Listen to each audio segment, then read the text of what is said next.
What's up, fans? This is Mark O'Dane here, cricket extraordinaire with the most famous West Indies fast bowler who never actually played for West Indies, John Maynard. Privileged meeting you, my friend. Nice to meet you, John.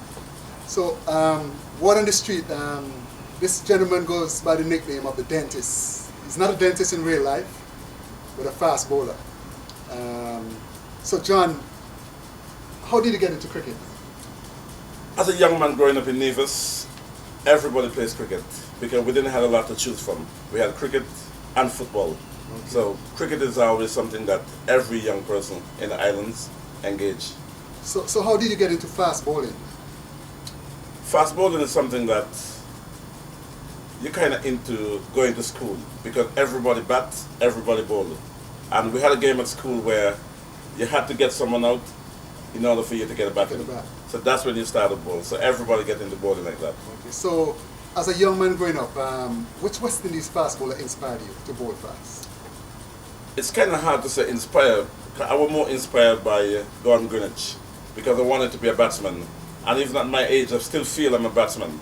But I would say I had moments where seeing George Ferris played against Nevis one Sunday afternoon at the old famous Grove Park, and his pace was like frightening, and I thought, man, maybe I need to be a quick bowler. Yeah, but and it kind of started down that kind of path. That way, okay. So, when was the first time you played for Nevis? That's a good question.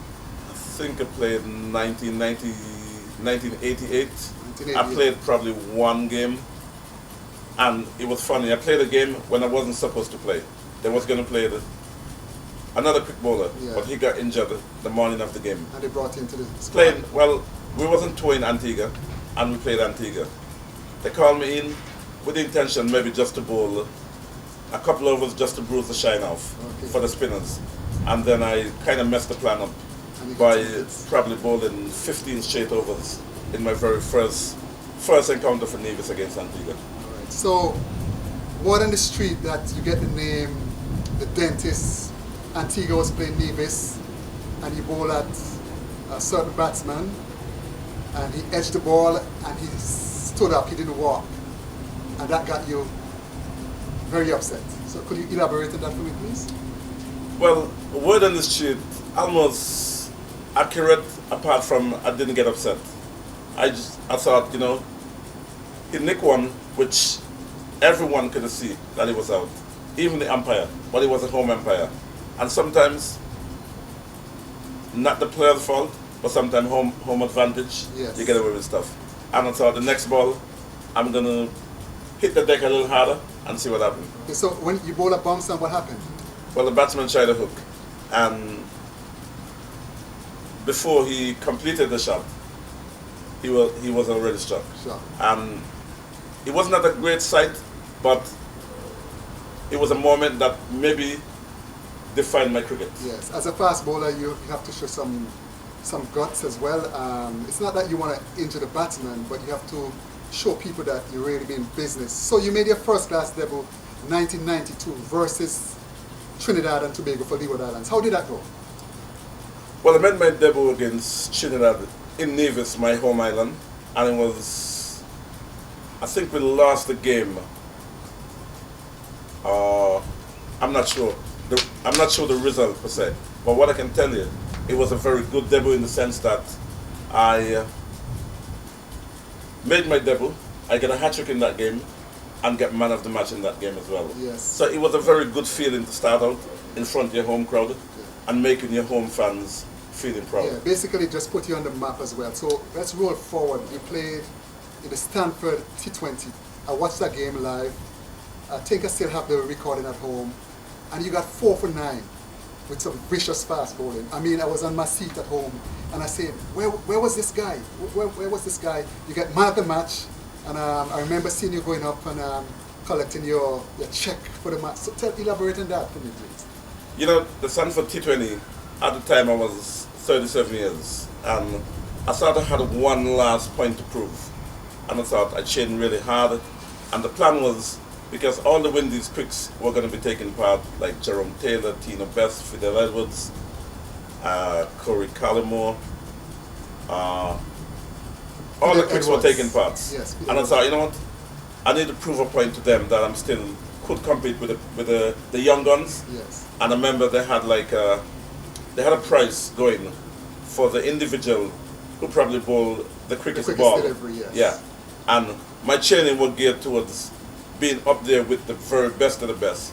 And I thought I'd make myself proud. Yeah, you're very impressive. I still, from that day on, I always tell people when I talk about fast bowling, sometimes to the youngsters, I say, you think you could bowl fast? We'll look for a guy named John Maynard, right? And even said he was at 38 odd, he was very quick. So fast forward, let's roll back a little bit. Leeward Islands played a match against the touring England team. And you got to think, it was 3 for 92, but very impressive fast bowling. You had the English batsmen hopping about. I think Mark Rampekas scored 126 in that match. Could you elaborate on that match for us?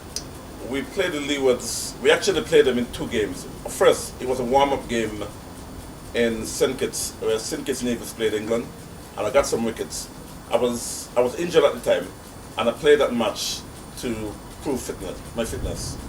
And Richie was the captain at the time of the Leewards, and he said, well, if I'm fit enough, then he would like me to play.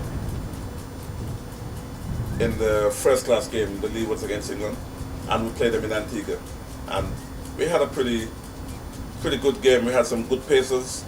Myself, Hungry Walsh and Weeks, Amy Anthony. We all had a point to prove in different little ways. So everybody was bowling fast? Everybody was bowling quick. There was nobody bowling slow. But Rampakash played a gem. And I know Rams could bat because I played against him quite a few times in England as well. And I know he was probably the one that you think could do a lot of stuff. Mike Atherton, he played. You know he's going to be gutsy and he's going to be a good player. Alex Stewart was very good against quick bowling. What about Hussein?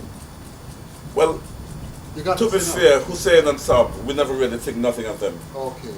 That was when they just made they just made the entrance. Yes. And that tour, prior to then, Saab really didn't do nothing really of note.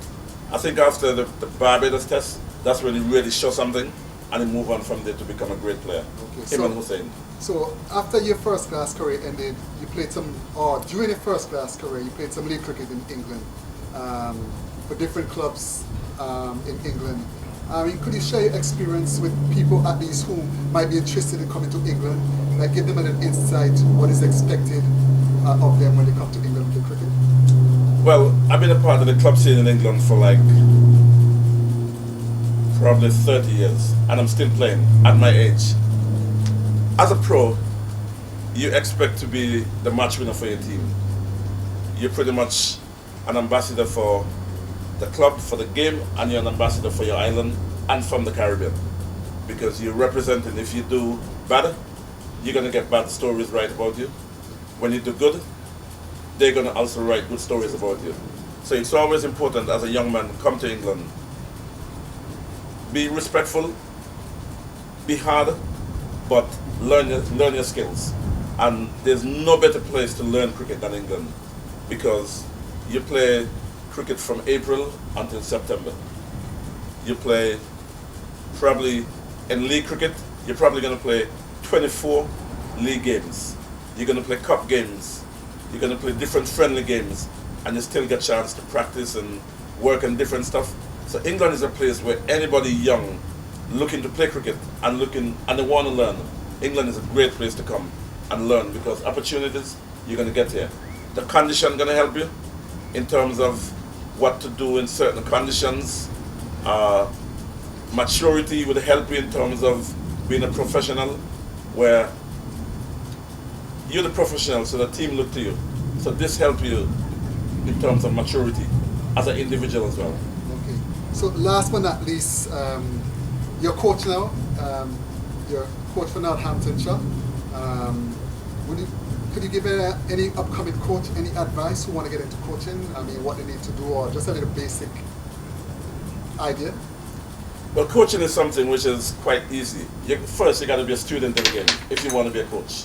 So I've been a student of the game from a very young man, and I look at everybody who played cricket back in the day, and you kind of copy some things and the way they go about their business, and you think, well, you know, yeah, you learn a bit from that person, then you move on into the coaching field where you're like a father figure, but you also got to be someone who's... You could teach as well. Well, you're naturally a teacher, yeah. But you got to be patient. Yes. Because sometimes the coaching point that you're putting across, you might not get it go. The individual might not grasp it as they should. Okay. And then that's where you got to be very patient as a coach and look at the individual and coach the individual rather than coach how you think everybody should be coached. Because everybody doesn't have the same ability. And they don't learn the same way. Everybody gonna be different. They're gonna take, some gonna be harder to learn, some gonna be easier. Some would grasp it just like that, some won't. So you gotta be quick enough in finding the right way to get around that individual to get the very best out of him. All right, thanks very much, John Maynard, the dentist. Thanks for giving me an insight into cricket, your career, and playing cricket in England. It was nice talking to you. It was a pleasure talking to you. It's a pleasure meeting you, my friend. All right, and thanks for watching, fans. Take care. God bless. Bye for now.